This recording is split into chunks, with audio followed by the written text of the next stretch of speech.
அனைவருக்கும் வணக்கமா. இன்னைக்கு நம்ம ஒரு நல்ல பதிவு தான் பார்க்க போகிறோம். தம்ப்லைனை பார்த்துட்டு வந்திருப்பீங்க.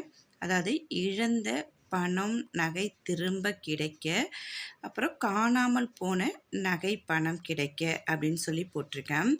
அதாவது சில பேருக்கு என்ன பண்ணுவாங்க அப்படின்னா, நிறைய டைம் பணம் சில இடங்களில் கொடுத்தது வராது. நம்பி கொடுத்துருப்போம், அவங்கக்கிட்டேருந்து பணம் வாங்க முடியாது. சரி, ரொம்ப கஷ்டத்தில் இருக்கிறாங்களேன்னு சொல்லி கேட்பாங்க. அவங்க மேலே பரிதாபப்பட்டு நம்ம பணத்தை கொடுத்துருப்போம், இல்லை ஒரு நகையோ கொடுத்துருப்போம். ஒரு அவசரத்துக்கு நீங்கள் வச்சு திருப்பி எங்களுக்கு கொடுங்க அப்படின்னு சொல்லி தருவோம். ஆனால் அதுக்கப்புறம் கேட்க போகிறப்ப அவங்க ரொம்ப ஒரு மாதிரி பேசுவாங்க. இப்போ என்ன தரோம் அப்படி இப்படின்னு பேசுவாங்க. அது நாள் கணக்கில் அல்லது வருட கணக்கில், மாத கணக்கில் ஆகிட்டே போயிருக்கும். அது மாதிரி சில பேர் என்ன பண்ணுவாங்கன்னா, நகை பணம் அடிக்கடி தொலைச்சிக்கிட்டே இருப்பாங்க. அவங்களுக்கு மகாலட்சுமி அம்சம் இல்லைன்னு தான் நம்ம சொல்லணும். ஏன்னா அவங்கக்கிட்ட சரியான ஒன்று அவங்க கவனக்குறைவாக இருக்கணும், இல்லது அவங்களுக்கு மகாலட்சுமி அம்சம் இல்லாமல் இருக்கணும். இந்த மாதிரி போகிறவங்களுக்கு தான் அடிக்கடி நகை பணம் காணாடிஞ்சிட்டே இருக்கும். இதை ரெண்டுத்துக்கும் நம்ம பரிகாரம் செய்ய போகிறோம். பரிகாரங்கிறது சொல்லதை விட, இந்த கோவிலில் போய் இந்த மாதிரி பூஜை செஞ்சோம் அப்படின்னா ரொம்பவே நல்லது. நம்மக்கிட்ட தொலைஞ்ச பணமாக இருக்கட்டும், நம்ம கொடுத்த பணமாக இருக்கட்டும், எல்லாமே நமக்கு திருப்பி வந்துடும். எந்த ஒரு விஷயத்தை நம்ம செய்ய போகிறதுனாலும் நம்பிக்கையோடு செய்வோங்க. நம்பிக்கையோடு செஞ்சோம்னா அது நல்லதாகவே நடக்கும். சரி, இப்போ நம்ம எந்த கோவிலுக்கு என்ன மாதிரி செய்யணும், கோவிலுக்கு போக முடியாதவங்க வீட்டிலிருந்தே எப்படி செய்யலாம் அப்படிங்கிறதையும் நம்ம பார்க்க போகிறோம். சிவன் கோவிலுக்கு தாங்க நம்ம போகணும். சிவன் கோவிலில் போய் தான் இந்த பரிகாரம்லாம் ஒன்றும் கிடையாது. கோவிலுக்கு போகிற மாதிரி போயிட்டு சிவனை வழிபட்டுட்டு அங்கே சண்டிகேஸ்வரர் அப்படின்னு சொல்லி இருப்பாங்க. நம்ம எல்லாரும் பண்ணுவோம், அவர்கிட்ட போயிட்டு கை தட்டுவோம் பார்த்தீங்களா. அதாவது சிவன் கோயிலில் போயிட்டு நம்ம திருப்பி வரும்போது எதுவுமே கொண்டு வரக்கூடாது. சிவன் சொத்து குலநாசம் அப்படின்னு சொல்லுவாங்க.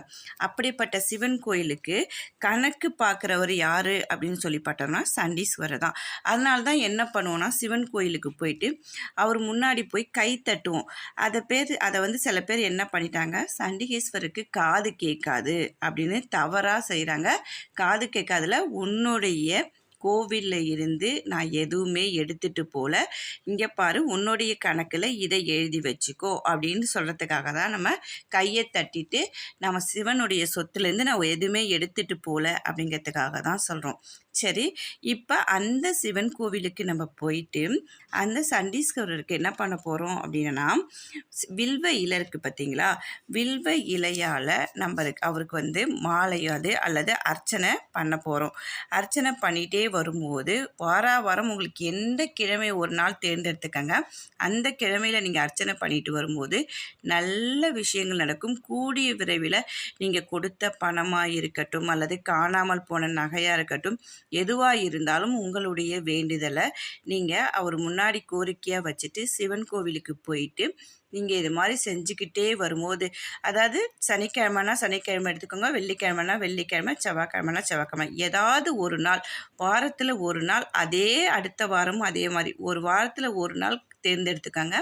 கண்டிப்பாக அதே மாதிரி அந்த திங்கள் செவ்வாய் எப்படியோ, திங்கக்கிழமை அப்படிங்கிறது ரொம்பவே ஒரு உகந்த சிவனுக்கு உகந்த நாள். அப்படிங்கும்போது திங்கக்கிழமையே ரொம்பவே விசேஷமான ஒரு நாள். திங்கக்கிழமை கூட எடுத்துக்கலாம், இல்லை உங்கள் வசதிக்கு தகுந்த மாதிரி நீங்கள் எந்த நாள் வேணாலும் தேர்ந்தெடுத்துக்கிட்டு இந்த மாதிரி சிவன் கோவிலில் போய் சண்டிகேஸ்வரருக்கு நீங்கள் வில்வ இலையால் அர்ச்சனை பண்ணும்போது உங்களுடைய இழந்த பணம், நகை, காணாமல் போன நகையெல்லாம் திரும்பி கிடைக்கிறதுக்கு நிறைய வாய்ப்புகள் இருக்குங்க.